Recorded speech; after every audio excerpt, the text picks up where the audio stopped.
जीवन का सारभूत तथ्य यही है कि जो भी जीवन की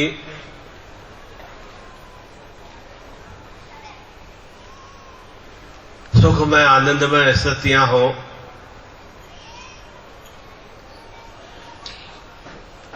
उन्हें प्राप्त करना और जहां पा लेने का भाव या प्राप्त करने का भाव आता है, चिंतन आता है,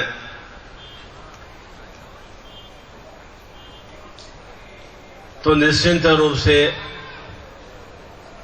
सीधा सरल भाषा में तात्पर्य है कि हमारे पास में वह आनंद का भाव नहीं है, प्रसन्नता का भाव नहीं है और उसकी हमको चाहत है या हम उसे पाना चाहते हैं। और साथ ही साथ जीवन की जो स्थितियां हैं कि हमें इसी जीवन में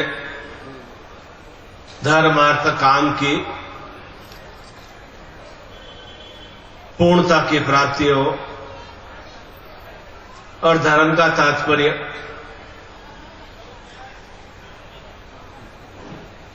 कोई जाति या कोई बंधन से नहीं कि हम हिंदू हैं तो श्रेष्ठ है या अन्य धर्म का है तो वह अछूत है। यह भेद का भाव ही हमें अधोगति की ओर अग्रसर करता है। सही रूप में धर्म का तात्पर्य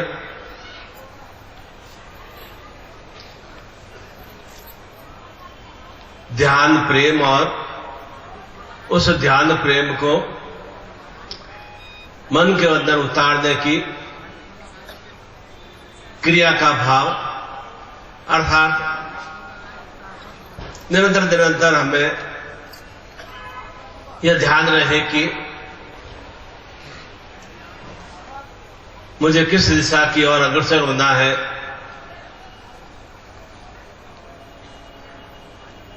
क्या क्या मुझे चिंतनों को प्राप्त करना है, जो मैंने विचार किया है, सोच किया है, उसे प्राप्त करना है। और उसे प्राप्त करने के लिए भीतर ही भीतर में, हृदय भाव में उस कार्य के प्रति प्रेम का भाव होना चाहिए। जब यह ध्यान और प्रेम हृदय में जागृत होता है और बाहरी रूप में, भीतर में तो निरंतर मेरे मन में ध्यान आ रहा है कि मुझे इन क्रियाओं को प्राप्त करना है और उन क्रियाओं के प्रति मैं लालायित रहता हूं, प्रेम का भाव जागृत करता हूं।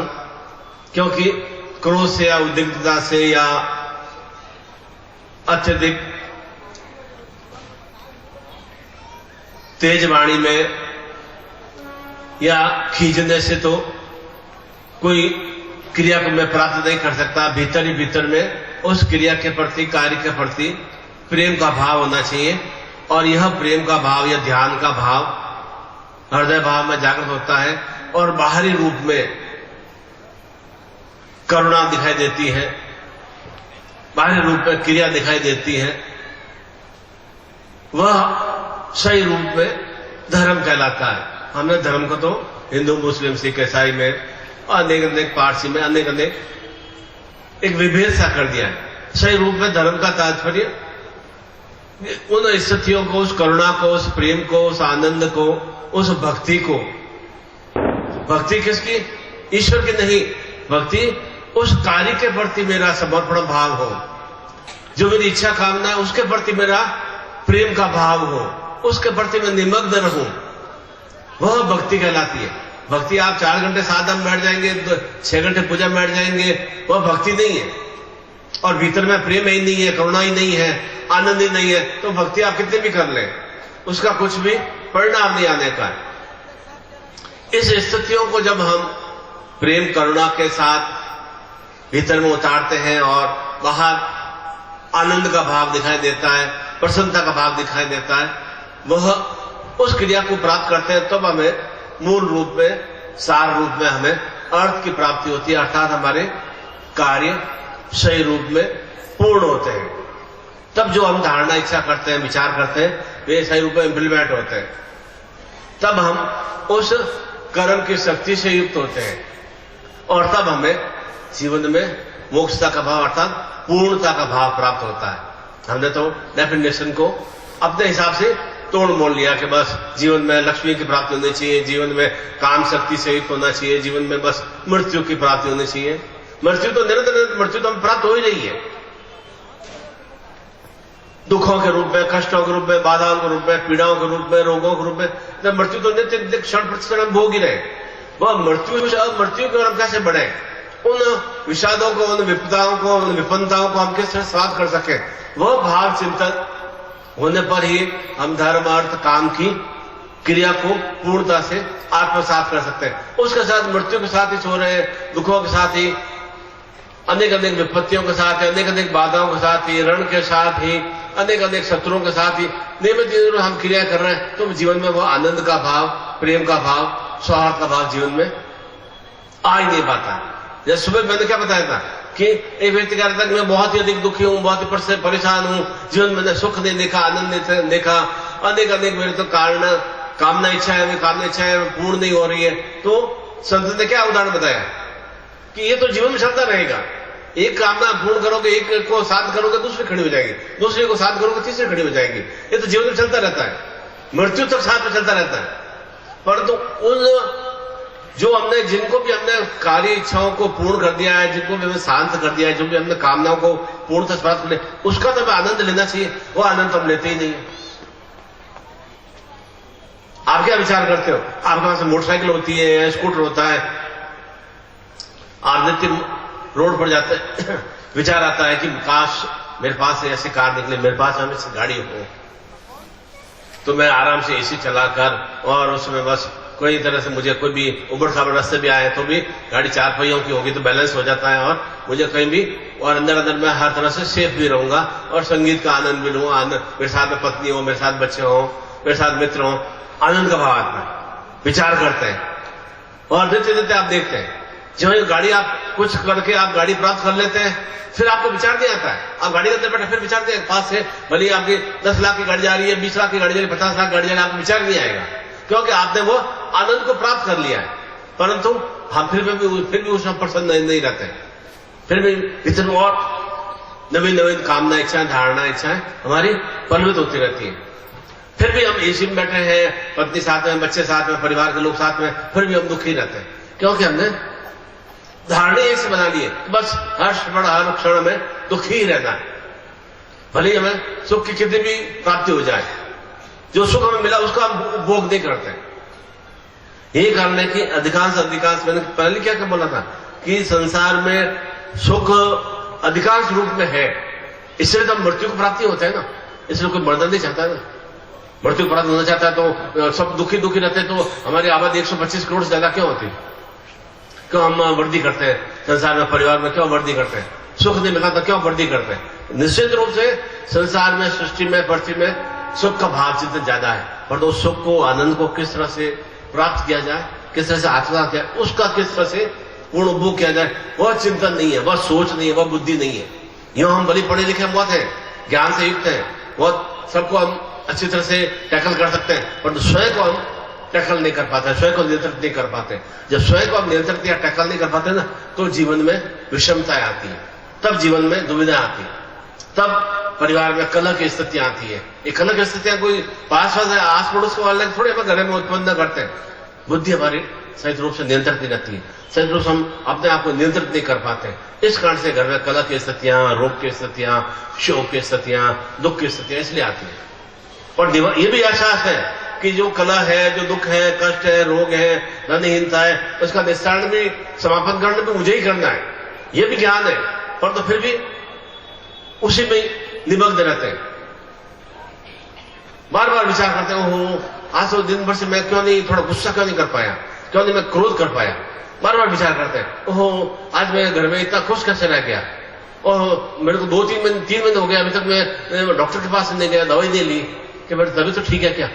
अर्थात हम किसी न किसी रूप में दुखों को अपने तरफ प्राप्त करने की भावना रखते हैं। ओहो, घर में इतना 6 महीने हो गए, इतना अधिक आनंद का वातावरण कैसे बना। फिर विचार आता है, ओहो मेरा बच्चा कैसे ऐसा एकदम होशियार बन गया, क्यों ऐसा आगे कर, डाउट रहता है। ओहो पत्नी इतना प्रेम से क्यों खाना खिला रही है, बच्चा क्यों अच्छा पढ़ रहा है, क्यों घर में इतने सब सुविधा। फिर संदेह, क्योंकि हमारे भीतर में संदेह का ही भाव है। हमारे भीतर में क्या पता है कि मानस है ना, ये हमें भटकाने की स्थिति की ओर अग्रसर करता है। और गुरु की क्रिया कि आप अपनी बुद्धि से, अपने विचार से निरंतर क्रियाशील रहिए। गुरु का भाव चिंतन रहता है एक्टिव करने का भाव, और आप चाहते हैं नहीं अब मेरे सुख में सत्य है, उसमें विराम कैसे आए, उसमें तकलीफ कैसे आए। भीतर में ये भावना चिंतन आती है कि किस तरह तकलीफ आए, पर तकलीफ आती है फिर वो विचार करते, फिर वो विचार नहीं आते और मैं तो खुद ही विचार कर रहा था कि मेरे तकलीफ आए। विचार के बाद फिर बदनाम से जाते हैं, फिर एकदम हड़बड़ा से जाते हैं कि इससे तकलीफ का निस्तारण कैसे होगा। क्योंकि जो थोड़ी बहुत तकलीफ आती है, दुख आता है, कष्ट आता है, बीमारी आती है, एकदम बहुत ही क्रोध से हो जाते हैं। क्रोध से कोई दुख, तकलीफ, कष्ट, बीमारी खत्म थोड़ी होती है। उसका भी शांत भाव से ही, और वह भी मन मस्तिष्क के भाव से ही और प्रेम के भाव से ही उन दुखों कष्टों को हम समाप्त कर सकते हैं। गुरु की क्रिया वही रहती है कि किस तरह से इन दुखों कष्टों को तुम गुरु की शक्ति के माध्यम से, अपनी भक्ति के माध्यम से आप उसे पूर्णता से, इन बाधाओं से निवृत्ति प्राप्त कर सके। तो वैसी क्रिया हम, जो भी हमारे 7 जन्म के दोष हों या 21 जन्म के दोष हों, वे पूर्व जन्म के पाप दोष को हम इस नव वर्ष 2016 में नहीं ढोए। इसका बोझा हम पूर्ण रूप से यहीं पर, जितना बोझा, जो भी दुखों का, कष्टों का बोझा जितना हम अपने शरीर से, मन मस्तिष्क से, हृदय से, मन से उतारने की कोशिश करेंगे ना, उतना ही हम अपने आप को और यदि हल्का महसूस करेंगे, उतना ही अपने आप को हल्के के मतलब आनंद से युक्त बनाएंगे। और जितना हम अंदर हो, मेरे को तो बस हर समय खींचते रहते हैं, हर समय मैं गुस्से में रहूंगा, हर समय तनाव में रहूंगा, खुद तो तनाव में रहूंगा, पत्नी को भी तनाव में रखूंगा, बच्चों को भी तनाव में रखूंगा, परिवार वालों को भी तनाव में रखूंगा। ये भावना रहती है कि वो मैं तनाव में हूं तो ये क्यों खुश है, ये क्यों प्रसन्नता से खाना खा रहा है, मैं तनाव का अंदर गुस्सा, मैं गुस्सा कर रहा हूं तो ये क्यों मतलब एकदम हंस रहे हैं या प्रसन्न भाव से, आनंद भाव से। मैं कहते हैं ये भी गुस्से में रहे, वापस ये भी मुझे कुछ गुस्से में जवाब दे, वापस उसको मैं कुछ और जवाब दूं। ये भावना रहती है। नित्य नित्य ऐसी क्रियाएं करते हैं, और जो हमें सुख प्राप्त हुआ होता है, संतान है, पत्नी है, बच्चे हैं, पोता पोती हैं, तो हम उस सुख को, आनंद को प्राप्त नहीं कर पाते, उसका आनंद नहीं ले पाते। और गुरु की क्रिया कि जो कुछ भी तुम्हें मिला उसमें किस तरह से वृद्धि हो। क्या बताया था, एक एक सीढ़ी करके हुए किस तरह से अपने लक्ष्यों को, अपने उद्देश्यों को हम सही रूप से प्राप्त कर सकते हैं। वह क्रिया हम इस विशेष संकल्प दिवस पर, संकल्प का मतलब यही है कि जो मैं धारणा करूं, जो मैं इच्छा करूं, वह धारणा, इच्छा, संकल्प मेरा पूर्ण हो सके उस इष्ट की शक्ति के माध्यम से, गुरु की शक्ति के माध्यम। क्योंकि जीवन का एक नियम है कि जो कुछ भी जीवन में वृद्धि होगी, सुवृद्धि हो या कुवृद्धि हो, योग के बिना नहीं होती।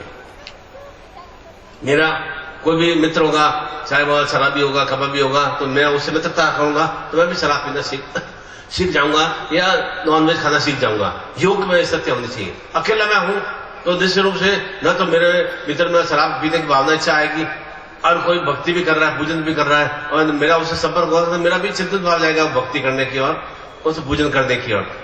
पत्नी के साथ प्रेम से रहना है तो वह भी वापस मुझे प्रेम देगी तो मैं उसके साथ प्रेम से रहूंगा। बच्चे मुझे प्रेम देंगे, मैं बच्चों को प्रेम दूंगा तो मुझे वापस प्रेम ही मिलेगा। गणना से गणना ही प्राप्त होती है, प्रेम से प्रेम ही प्राप्त होगा। आप ईश्वर को, भगवान को, गुरु को प्रेम देंगे तो निश्चित रूप से प्रेम प्राप्त होगा। क्यों ये जीवन में दुख, कष्ट, बाधाएं आती है, ये संताप, रोग, कष्ट क्यों आते हैं? क्योंकि भीतर में प्रेम हमारे जागृत नहीं होता है, भक्ति का भाव जागृत नहीं होता है। दिखावा हम बलि कर देते हैं तो हो मैं 4 घंटे पूजा करता हूँ, 3 घंटे भक्ति करता हूँ, इतना रोज महामाया मंदिर में जाता हूँ, घर में इतना मैं पूजन करता हूँ, इतनी माला जाप करता हूँ, पर तो भीतर में वह प्रेम का भाव जागृत नहीं होता, भक्ति का भाव जागृत नहीं होता, करुणा का भाव जागृत नहीं होता। तब हमारे कार्य विषम स्थितियों की ओर अग्रसर हो जाते हैं, तब हमारे अधोगति की ओर हम अग्रसर होते हैं। जिस तरह से भगवान या गुरु हमें निश्चित रूप से उच्चता की ओर बढ़ने का भाव चिंतन देता है, जो उसे ग्रहण करता है। और जो उसे ग्रहण नहीं करेगा तो फिर उच्चता की बस गुरुजी आपके चरण स्पर्श करने आ गए, मैं तो आपके दर्शन कर लिए बस, तो उसे कुछ नहीं होने का, हासिल कुछ नहीं होने का है। जहां आपका गुरु से जुड़ाव होगा, आपका भगवान से सामंजस्य होगा, वहीं पर जीवन में आपके सुस्थितियों की वृद्धि होना प्रारंभ हो जाएगा। केवल नमन करने से, हाथ जोड़ने से, चरण स्पर्श करने से सुस्थितियां वृद्धि नहीं होती है, वो त्रेता स्थिति है। आए और आपने चरण स्पर्श किया और आप अपने रास्ते, मैं मेरे रास्ते, कोई आप में और मेरा आपसे कोई सामंजस्य जुड़ाव ही नहीं हो पाया, तो जीवन में कोई विशेष परिवर्तन आएगा नहीं, कोई सुस्थिति आएगी नहीं। इसलिए बार बार गुरु कहता है कि समय समय पर हमें उस समय का सदुपयोग करना चाहिए और दीक्षा के माध्यम से अपने आप को ऊर्जा से युक्त करना चाहिए। दीक्षा का तात्पर्य क्या है? हम अपने आप में ऊर्जा से युक्त बन रहे हैं। जो भीतर में जो ऊर्जा है वह एक मंद बनी हुई है, उसे किस तरह से जागृत करना है, वह चिंतन हमें गुरु से प्राप्त होता है, वह क्रिया गुरु करता है। वैसी क्रिया इस संकल्प दिवस पर, इस नूतन वर्ष के प्रारंभिक दिवसों पर हम संपन्न करेंगे। और इन 3 दिवसों में जो भी आपको पर्ची या स्लिप मिले उसे कागज का टुकड़ा मत मानिए। ये निश्चित रूप से आपके लिए न केवल 2016 वर्ण, आगे आने वाले वर्षों के लिए भी आपके भाग्य का लेखन है, सौभाग्य का लेखन है। उस सौभाग्य लेखन को प्राप्त करने का भाव चिंतन होना चाहिए। आपको यहाँ पर इधर उधर भटकने के लिए, घूमने के लिए, इधर उधर कोई खाने पीने के लिए नहीं आए। आखिर तो परसों जाके घर में ही बना हुआ खाना खाना है। यहाँ पर तो श्रीवास जी आपको अच्छा खिला देंगे, आनंद साहब आपको अच्छा खिला देगा, प्रसाद जी अच्छा खिला देंगे, पर तो 2 दिन बाद में तो जो भी आपके घर में जो भी होगा वही आपको आनंद देगा। यहाँ तो ठीक है कि 2 दिन आप भले ना थोड़ा चहल खत्म कर लें, मेले की तरह घूम लें, पर तो आप कुछ क्रिया ही नहीं करें तो जीवन में भी और चहल खत्म भटका भी रहेगा, क्योंकि एक आप सन्मार्ग की ओर बढ़ने की क्रिया ही नहीं करेंगे। चहल खत्म करने के लिए आए तो फिर आपको कुछ करने क्रिया नहीं, फिर तो आप आने का यहाँ समय व्यस्त किया। ये आप अपने घर में भी कर सकते थे, चाहे रायगढ़ में करना हो, चाहे जानगीर में करना हो, चाहे दुर्ग में करना हो, चाहे रायपुर में करना हो, चाहे और कहीं भी करना हो, पर तो यहाँ पर आए एक संकल्प के साथ कि मेरे जीवन में यह जो नया वर्ष है, इसके पुराने पाप दोष जो भी है, जो भी बोझा है, जो मुझे उत्तरोत्तर नीचे अधोगति की ओर अग्रसर कर रहा है, बोझा मतलब जो मेरे जीवन में कई कई जन्मों के जो पाप मुझे अधोगति की ओर, उसका मुझे निस्तारण करना है, उस बोझे को मुझे समाप्त करना है। और एक मुझे जीवन में जितना भी 20, 25 साल, 40 साल जो भी रहे, उसे मैं आनंद के साथ, प्रसन्नता के साथ में व्यतीत कर सकूं, वह भाव चिंतन होना चाहिए। नहीं तो पिछला 15 में भी ऐसा कैसे आप बहुत ही दीनहीन से थे, अभी भी दीनहीन से, कोई विशेष परिवर्तन नहीं आया, कैलेंडर परिवर्तन हो गया, बस एक कैलेंडर अटका दिया, पर तो उस परिवर्तन के साथ कैलेंडर तो आपने परिवर्तन कर दिया, आपने स्वयं भीतर में क्या परिवर्तन किया? वह तो कुछ नहीं परिवर्तन किया, तो जीवन में परिवर्तन आएगा भी नहीं। भीतर में आनंद लेने का क्या भाव चिंतन किया? वह तो कुछ भी प्राप्त नहीं किया। आपने आपको किस तरह से ऊर्जा से युक्त किया? वह तो कुछ भी नहीं किया। तो पहले जैसे स्थितियां थी जो 25 दिसंबर में थी या 15 दिसंबर थी, वैसे वैसे अभी भी स्थितियां बनी रहेंगी, उसमें और अधिक विषम स्थितियों में ही वृद्धि होगी, क्योंकि आप कुछ क्रियाहीनता का ही भाव रहेगा, सक्रियता का भाव ही नहीं है, तो और अधिक उसमें वृद्धि होगी, उसमें विराम नहीं आएगा। ठीक है, उम्र में बढ़ती हो जाए, वृद्धि होती रहेगी, परंतु और साथ साथ उसके साथ साथ दुखों कष्टों में भी वृद्धि होती रहेगी, क्योंकि आपको उसका निस्तारण करने का भाव चिंतन ही नहीं है। गुरु क्रिया ही रहती है कि उस तपस्या के माध्यम से, उस ऊर्जा के माध्यम से, उस दीक्षा के माध्यम से जो भी मलिनता का भाव है, जो भी दुष्टता का भाव है, उसे समाप्त करना। और जब कोई भी मलिनता, दूषितता या गंदगी या जो भी कीचड़ या दलदलमय स्थितियां हैं वह समाप्त हो जाती है और आप एक साफ सुथरी जगह पर जाते हैं, कितना आनंद का भाव प्राप्त होता है। जीवन में भी ऐसा ही है, जीवन की भी जो दलगत स्थितियां हैं, दलदलमय स्थितियां हैं, दूषितमय स्थितियां हैं, गंधमय स्थितियां हैं, उस गंधता को, उस दूषितता को समाप्त करना और जीवन में एक आनंद का भाव, एक प्रसन्नता का भाव में वृद्धि करना, यह भाव चिंतन गुरु का रहता है।